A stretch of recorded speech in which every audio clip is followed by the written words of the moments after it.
Hello, traders. FX Pip Collector here. Today is Friday, August 8th, and this is my analysis for the Euro Yen, and I'm on the 1 hour time frame.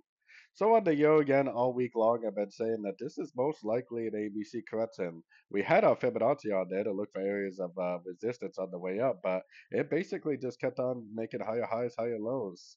Now, if it is a wave C, I would be paying very close attention to the 61 and the 78%.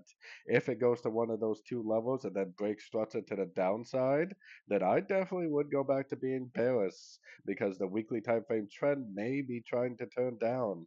So if this is like a one and this is all one big ABC of two, or this is an A and this is one big ABC of B, then we definitely want to try to get short at the end of this three-way pullback, hopefully for the beginning of a big move to the downside. So anyways, don't forget to check out my website linked over here in the corner. And as always, thank you for watching and happy trading.